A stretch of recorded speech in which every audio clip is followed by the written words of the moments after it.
Ustaz, kebetulan nama kita sama. Bukan kebetulan ya.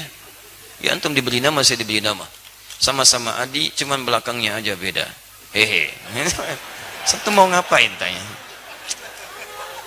Allahu Akbar. Saya mau tanya Ustaz, baik Adi. Jika ketika sedang salat, kalau sudah pakai jika, jangan pakai ketika. Sir, asar dan zuhur, makmum sudah selesai membaca Al-Fatihah, kemudian apakah dia menunggu imam selesai membaca surah, ataukah kita juga membaca surah? Bagaimana kalau surah yang makmum baca berbeda dengan imam?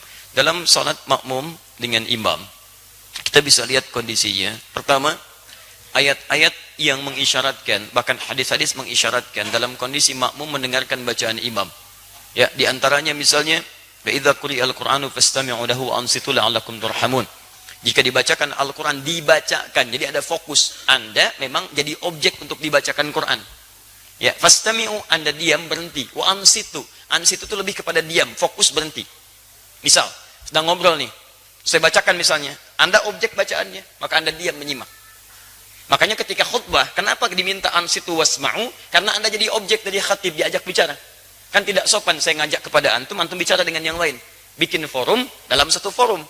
Sama ketika Anda dibacakan pada Anda ayat Quran, Anda fokus melihat, mendengarkan, fokus dengar. Dan tidak ada fokus paling dalam kecuali saat sholat, imam membacakan, mohon kepada Allah, dan bacaannya mewakili Anda. Makanya ketika diperdengarkan pada Anda diam, simak baik-baik. Ketika bacaan diperdengarkan kepada Anda, diam, simak baik-baik. Maka Nabi menyampaikan, innama ju'ilal imamu liyutamma bihi, fa qira'atul imam qira'atul ma'mum. Imam dijadikan untuk diikuti. Bacaan imam itu bisa mewakili bacaan makmum. Ketika Anda menyimak, mendengarkan. Nah, apa bagian yang disimak itu? Bacaan Quran. Dari sebagian yang disimak ini ada yang diikuti. Apa diantaranya? Al-Fatihah. Al-Fatihah. La salata liman lam yaqra bi Fatihatil kitab. Tidak sempurna salat seseorang ketika bisa baca Al-Fatihah, dia tinggalkan Al-Fatihahnya. Ini maksudnya dalam salat berjamaah. Imam baca Al-Fatihah, makmum punya peluang. Makanya mohon maaf ya, mohon maaf, imam itu tolong beri kesempatan pada makmum untuk bisa setidaknya memiliki waktu jeda untuk bisa mengikuti bacaan imam dalam Fatihah. Anda bisa jedakan dalam setiap ayat. Misal, Alhamdulillahi Rabbil Alamin. Tidak sebentar, makmum mengikuti dalam hatinya. Alhamdulillah Rabbil Alamin. Ar-Rahmanir Rahim. Antum ikuti misalnya. Bisa antum kalau baca hadar misal seperti dalam tarawih, Alhamdulillahi Rabbil Alamin, Ar-Rahmanir Rahim, Maliki Yaumiddin. Antum panjangkan itu, sambungkan sampai waladhdallin misal, antum jeda sebentar supaya makmum punya kesempatan untuk membaca Al-Fatihahnya. Batas paling minimal kata para ulama 3 ayat. Kalau antum baca dari bismillah sampai Ar-Rahmanir Rahim. Kenapa boleh 3 ayat? Karena ayat terpendek dalam satu surah Al-Quran, surah terpendek di Quran adalah diukur dengan 3 ayat. Inna a'tainakal kautsar, fasalli lirabbika wanhar, inna syani'aka huwal abtar. Itu terpendek. Karena surah terpendek 3 ayat, maka setiap surah dipandang cukup ketika dibacakan 3 ayat dengan kadar yang sama dengan Al-Kautsar. Kalau Anda sudah Ar-Rahmanir Rahim, imam baca surah, Anda diam simak di sini. Dengarkan, dengarkan, dengarkan. Itu yang dimaksudkan. Di Al-Fatihah diikuti, adapun surah setelahnya Anda dengarkan dan simak dengan baik. Paham sampai sini? Baik. Jika tidak mampu mengikutinya karena sudah ruku, imam meruku, Anda nggak usah baca Al-Fatihah. Karena imam itu diikuti, imam ruku, Anda ruku. Imam sujud, Anda sujud. Jadi begitu Anda misalnya datang sholat, misal kita kasih contoh, antum imam, bismillah. Ini kiblatnya ke sini mas. Nah, ya. Baik, ruku. Nah, datang ini, masbuk. Bismillah. Baik, lihat baik-baik. Sebentar, pertanyaan saya, kenapa antum masbuk? Hah? Orang lain bisa tepat waktu, antum masbuk, kenapa antum masbuk? Jangan dibiasakan mas, sholat itu penting. Antum dahulukan kepentingan akhirat. Jangan diulangi lagi ya. Yang lain bisa datang tepat waktu, antum masbuk, luar biasa. Siapa nama antum? Mas Faiz, bukan masbuk. Jangan masbuk, ya Mas Faiz. Jangan diulang ya. Awas antum, hati-hati. Cita-cita masuk surga, masbuk lagi. Tahan sebentar, antum sedang sholat. Ini posisi sedang rukuk. Beliau datang terlambat. Ya. Nah, begitu beliau datang, kemudian takbir, karena sholat dibuka dengan takbir. Takbir. Allah.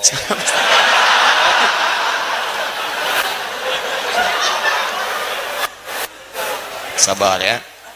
Kalau dari ruku, i'tidal. Ya.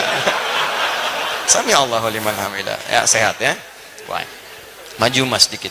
Nah, antum takbir, setelah antum takbir, antum langsung rukuk. Ya, tidak perlu baca Al-Fatihah lagi. Jadi langsung diikuti. Jadi begitu takbir, Allahu Akbar, langsung turun rukuk. Paham? Baik. Nah, jadi posisi semacam ini sudah dihitung 1 rakaat. 1 rakaat. 1 rakaat itu artinya, rukuk itu dari kata rak'ah. Semua ulama sepakat, kalau makmum sudah mendapati rukunya imam, maka dihitung 1 rakaat. Karena ruku berasal dari rak'ah. Dan ruku ini sudah bagus, teman-teman, naik sedikit. Nah, segini. Ukur segini ya. Dilurus sampai ke sini, sampai kalaupun disimpan bejana di atasnya, kemudian dituangkan air, itu tidak goyang. Ada airnya mas ya, hati-hati. Ya. Nah, antum boleh duduk. Tidak. Baik pemirsa, jadi contoh ruku semacam ini, ruku yang bagus. Hati-hati mas ya. Ah, sudah. Terima kasih. Nama siapa? Lukman. Lukman. Baik. Nama antum disebut di Quran surah keberapa? Ah, sudah. Ya. Surah 31. Baik. Insyaallah antum malam ini akan mendapatkan hadiah khusus spesial buat Lukman. Kita akan berikan mushaf khusus dan kita doakan dengan mushaf itu bisa hafal Quran insyaallah ya. Baik. Sudah menikah? Alhamdulillah. Baik.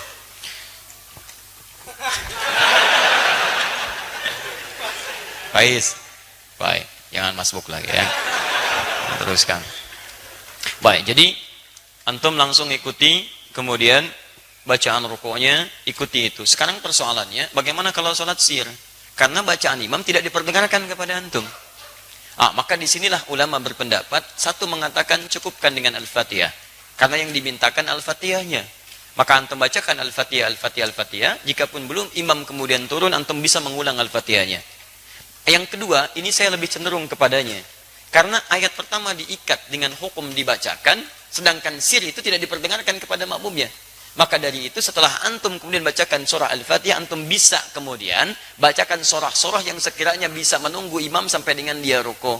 Ustadz, bagaimana kalau bacaan makmum beda dengan imam? Tahu dari mana antum bisa sama dan beda? Kan imam nggak ngasih tahu karena nggak dibacakan kepada antum. Nggak bisa antum mau ruku, imam sama nggak bacaan? Ini sama antum sedang sholat. Di situ nggak ada masalah perbedaan itu. Sepanjang masih dalam rukun yang sama, nggak ada masalah. Sama dengan begini, antum mau turun sujud, imam pakai lutut, antum pakai telapak tangan. Salah nggak? Tidak, karena posisinya sama-sama mau sujud dan diberikan kesempatan hal yang menggunakan perangkat bisa berbeda. Yang penting turun sujud. Ini tidak harus imam pakai lutut, antum pakai lutut, tidak. Imam bisa pakai lutut, antum bisa pakai telapak tangan, bergantung pada kemudahan kita. Imam telapak tangan, antum pakai lutut. Yang salah imam pakai lutut, antum pakai kepala, itu yang salah. Jelas ya? Di dalam konteks ini, itu silahkan seperti tadi yang kami sampaikan. Sami Allahu liman hamidah.